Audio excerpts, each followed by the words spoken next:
നമസ്കാരം. എല്ലാ സജ്ജനങ്ങൾക്കും സന്ധ്യാദീപത്തിലേക്ക് സ്വാഗതം.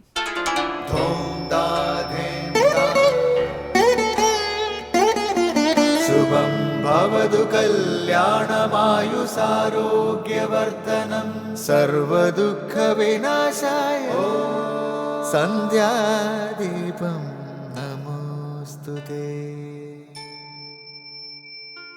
നാമം ജപായനം പുണ്യം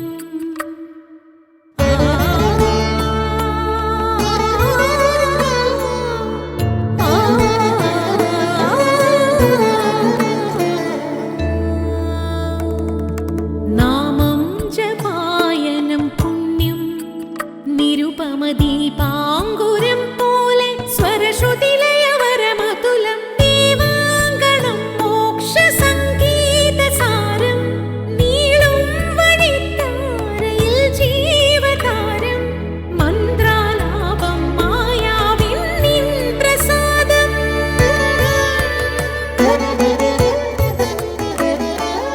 ഇരുൾ നീങ്ങിയുണരുന്ന തെളിനാളദീപം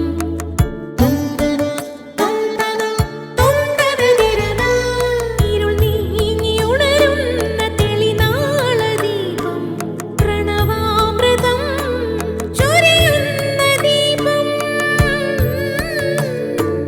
ദീപം ദീപം ദീപം ദീപം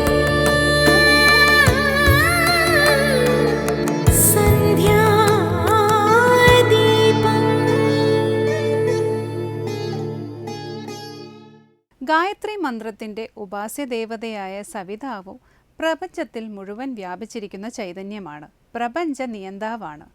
ബാഹ്യമായി സൂര്യഭഗവാനെ നോക്കി ഉപാസിക്കുമ്പോഴും ഗായത്രി കൊണ്ട് സർവവ്യാപിയായ പരമാത്മാവിനെയാണ് സാധകൻ ഉപാസിക്കുന്നത്.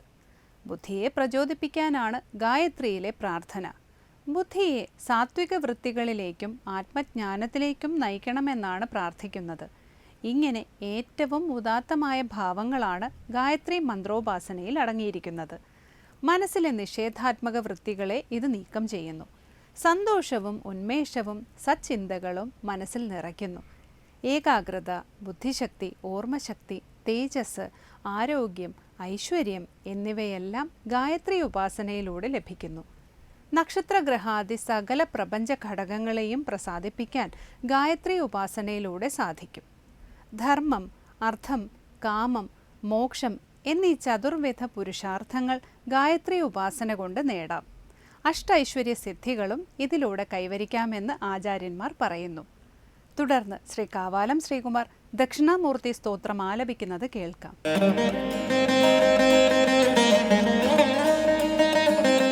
ചിത്രം വടതരോർമൂലേ വൃദ്ധാശിഷ്യ ഗുരുർയുവ ഗുരോസ്തു മൗനം വ്യാഖ്യാനം ശിഷ്യാസ്തു ഛിന്ന സംശയാഃ. ചിത്രം വടതരോർമൂലേ വൃദ്ധാശിഷ്യ ഗുരുർയുവ ഗുരോസ്തു മൗനം വ്യാഖ്യാനം ശിഷ്യാസ്തു ഛിന്ന സംശയാഃ.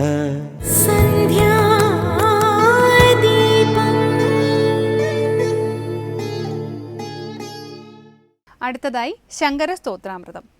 ശ്രീ ദക്ഷിണാമൂർത്തിയുടെ വർണ്ണന ആശ്ചര്യകരമാണ്. കാരണം പേരാലിൻ്റെ ചുവട്ടിലിരിക്കുന്ന ഗുരു യുവാവാണ്, ശിഷ്യന്മാരാകട്ടെ വൃദ്ധരും. പൊതുവെ അനുഭവം മറിച്ചാണ്. ഗുരുവൃദ്ധനും ശിഷ്യർ യുവാക്കളുമായിരിക്കും. സകല ഗുരുക്കന്മാരുടെയും ആദി ഗുരുവായ ശ്രീ ദക്ഷിണാമൂർത്തിക്ക് എന്നും യൗവനമാണ്. ഗുരുവിൻ്റെ മൗനം തന്നെ വ്യാഖ്യാനമാകുന്നു. ശ്രീ ശങ്കരാചാര്യർ രചിച്ച ദക്ഷിണാമൂർത്തി സ്തോത്രത്തെ സ്വാമി ചിദാനന്ദപുരി വ്യാഖ്യാനിക്കുന്നത് കേൾക്കാം.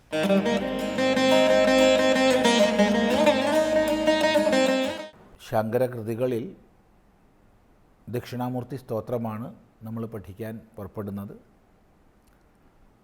അതിന് മുന്നോടിയായി ചില ധ്യാന ശ്ലോകങ്ങൾ ശ്രദ്ധിക്കുന്നു. ദക്ഷിണാമൂർത്തി സങ്കല്പത്തിൻ്റെ വിശിഷ്ടത, വിലക്ഷണത നമ്മൾ ചിന്തിച്ചു. ആ വിലക്ഷണതയെ കണ്ട് ആശ്ചര്യഭാവം വരികയാണ്. എന്താണ് പറയുകയാണ് ചിത്രം ഇത് വളരെ ചിത്രമായിരിക്കുന്നു, ഇത് അത്യാശ്ചര്യമായിരിക്കുന്നു. ഈ കാഴ്ച ആശ്ചര്യകരമാണ്. എന്താണ് ആശ്ചര്യകരം? ചിത്രം വടതരോർമൂലേ വൃദ്ധാ ശിഷ്യ ഗുരുർയുവാ ഗുരുസ്തു മൗനം വ്യാഖ്യാനം ശിഷ്യാസ്തു ഛിന്ന സംശയാ. എന്താണ് വിചിത്രത?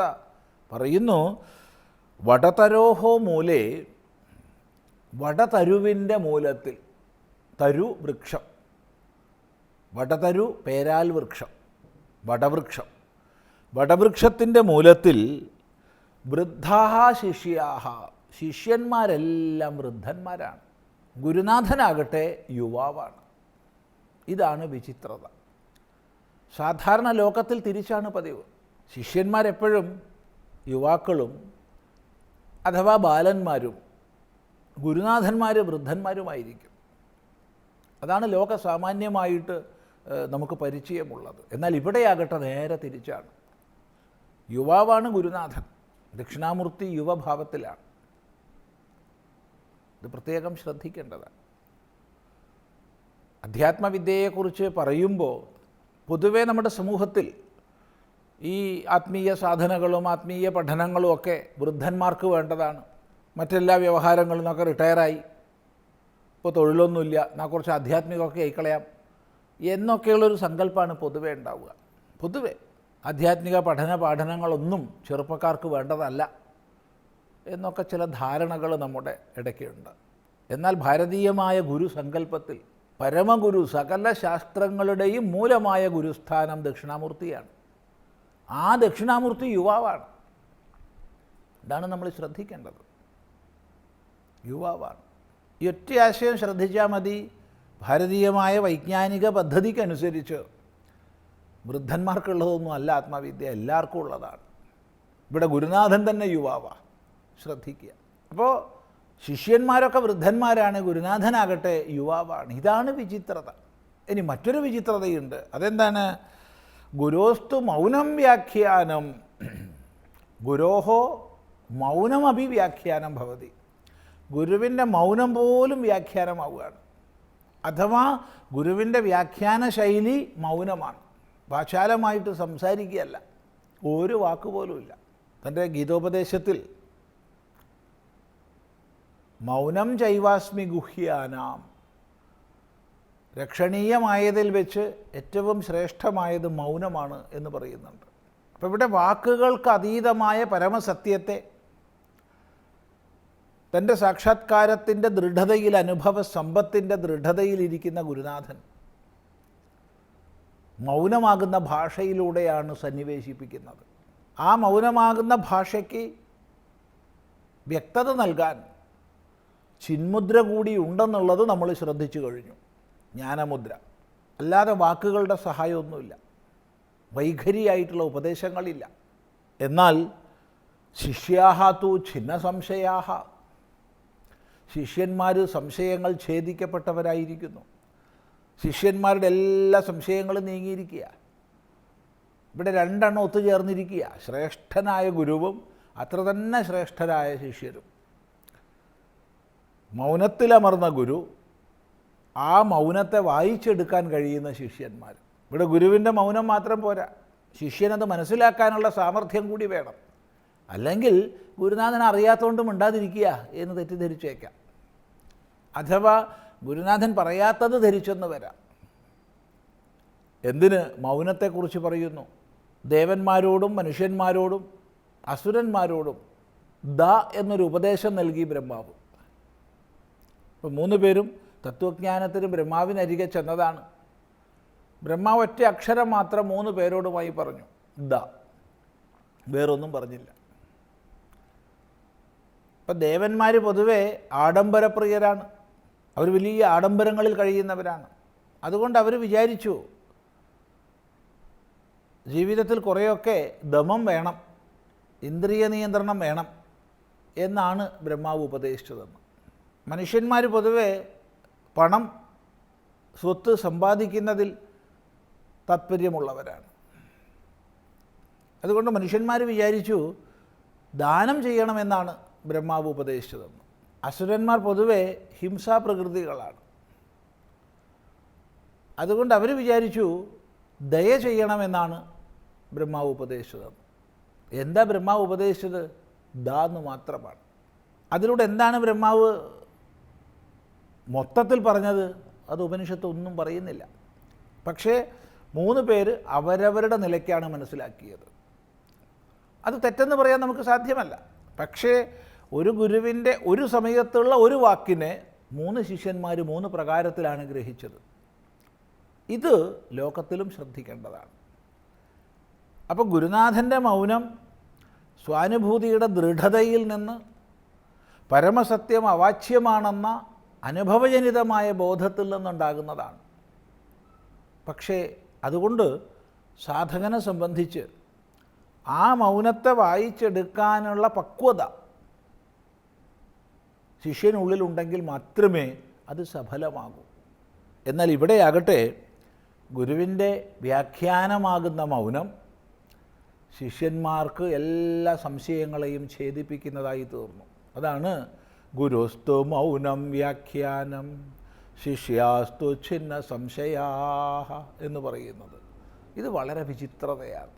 ഇങ്ങനെ വളരെ വിചിത്രമായ വിലക്ഷണമായ ഒരു സങ്കല്പമാണ് ആദിഗുരുവായ ദക്ഷിണാമൂർത്തിയുടേത്. ആ ഒരു ഭാവം കുറേയും കൂടി ഉൾക്കൊണ്ട് നമുക്ക് കൃതിയിലേക്ക് പ്രവേശിക്കാം. അടുത്തതായി ദീപാരാധനയാണ്. ക്ഷേത്ര സന്നിധിയിലെത്തി മംഗളാരതി തൊഴുത് ഇന്നത്തേക്ക് മടങ്ങാം. എല്ലാവർക്കും നമസ്കാരം.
केशवं रामना